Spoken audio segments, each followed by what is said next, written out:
अस्सलाम वालेकुम। तो आज हम बात करेंगे इमाम मेहदी अलैहिस्सलाम के बारे में और क़यामत की निशानियों के बारे में, जो कि हो चुकी हैं और जो होने वाली हैं। सबसे पहले जाके मेरे चैनल को सब्सक्राइब करें, लाइक करें, कमेंट करें और मेरी पूरी वीडियो लाजमी देखना, क्योंकि मैं इसमें आपको बताऊंगा जो कि 2023 में बड़ी निशानियां जाहिर हो गई हैं। तो वीडियो शुरू करते हैं। ये मैंने क्यों सोचा इमाम मेहदी अलैहिस्सलाम के बारे में। ये जो गजा में इतना जुल्म सितम हो रहा है, ये जो बच्चे तराना पढ़ रहे हैं इमाम मेहदी का, तो ये मैंने ना जाके कारी साहब से पूछा, ये कब आएंगे, क्या करेंगे, ये कौन है, ये सारा इमाम मेहदी अलैहिस्सलाम ये कौन है, ये सारा मैंने जो पूछा वो आपको भी अभी बताऊंगा। मोहम्मद सल्लल्लाहु अलैहि वसल्लम ने फरमाया, जब दुनिया में कुफर आम हो जाएगा और जुल्म सितम बहुत ज्यादा मतलब कि शदीद हो जाएगा, जैसा कि गजा के बच्चों पे कितना जुल्म हो रहा है आपको भी पता है, टिकटॉक में भी बंदे वीडियो चढ़ा रहे हैं, हमें भी पता है, बहुत मतलब कि उन पे जुल्म हो रहा है। तो उनको बचाने के लिए नबी करीम की बेटी बीबी फातिमा की औलाद में से एक शख्स पैदा होगा जिसका नाम मुहम्मद और उनके वालिद का नाम अब्दुल्ला होगा, और वो ये दुनिया में इंसाफ करेंगे, मतलब कि ये दुनिया में ये जो जुल्म वगैरह हो रहा है इनका इंसाफ करेंगे, ये जो मजलूम और जिन पे जुल्म हो रहा है ये भी आजाद हो जाएंगे। इमाम मेहदी का ज़हूर जो क़यामत की पहली और बहुत बड़ी निशानी है, जो कि पता नहीं कब जाहिर होगी। हम मुसलमान हैं, हमें यकीन है कि क़यामत ने एक ना एक दिन आना है, लेकिन उसका टाइम किसी को नहीं पता अल्लाह के सिवा। अल्लाह से हर वक्त तौबा और इस्तिग़फ़ार करना चाहिए।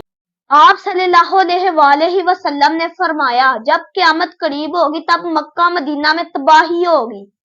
क्या आपने देखा होगा पिछले दिनों में मक्का मदीना में कितना बड़ा तूफान है, चीजें उड़ रही थी, बहुत बड़ा तूफान है, बहुत नुकसान हुआ। तो ये एक बहुत बड़ी निशानी थी जो पूरी हुई। तो ये सबको ही पता है कि मक्का मदीना एक सहरा है, उसमें कोई नदी नाला नहीं है, कोई हरियाली नहीं होती, कोई फसल नहीं होती। तो हुजूर पाक ने कहा था कि एक दिन ऐसा आएगा कि बहुत मदीना हरा भरा हो।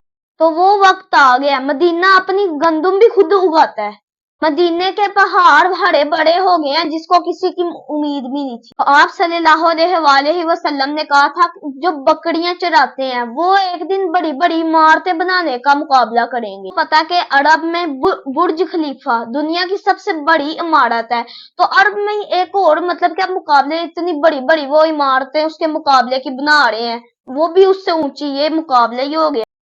तो हुजूर पाक की ये भी बात पूरी हो गई है। और आपने फरमाया था कि हर घर नाच गाना होगा, वो तो अब आम है, और हमें तो पता था कि आपकी हर बात सच्ची होगी और वो सच है। नबी पाक सल्लल्लाहु अलैहि वसल्लम ने फरमाया कि एक वक्त ऐसा आएगा कि हम मुसलमान काफिरों से दोस्ती करना शुरू हो जाएंगे। अब आपको भी यकीन नहीं होगा कि ऐसा हो ही नहीं सकता, लेकिन अब इतनी निशानियां मतलब कि आप देख रहे हैं कि अब हो रहा है, तो ये भी होना ही होना है। हमें यकीन है कि मुसलमान भी काफिरों से दोस्तियां कर लेंगे, कुफर की तरफ जाएंगे, जैसा कि आपको सारों को ही पता है कि सऊदी अरब में भी मंदिर बन चुका है, ये भी एक बहुत बड़ी निशानी है। और आप सल्लल्लाहु अलैहि वसल्लम ने फरमाया कि बेहया औरतें बहुत ज्यादा हो जाएंगी और वो लिबास ऐसा पहनेगी कि वो पहनते हुए भी लिबास फिर भी नंगी नजर आए, और आजकल का फैशन ऐसा ही है। तो आपने फरमाया कि एक वक्त ऐसा आएगा कि दुनिया से वक्त की बरकत ही उठ जाएगी। और अब आप सारों को ही पता कि अब हम एक काम करें, थोड़ा सा करते हैं तो देखते हैं 4-5 घंटे साल महीनों में और महीने दिनों में बदल गए हैं, ये भी हो रहा है। मुसलमानों तौबा कर लो, फिर ऐसा ना हो कि टाइम सर पे आ जाए और तौबा के दरवाजे बंद हो जाए। इसी के साथ मुझे इजाजत दें और दुआओं में याद रखें। Bye bye.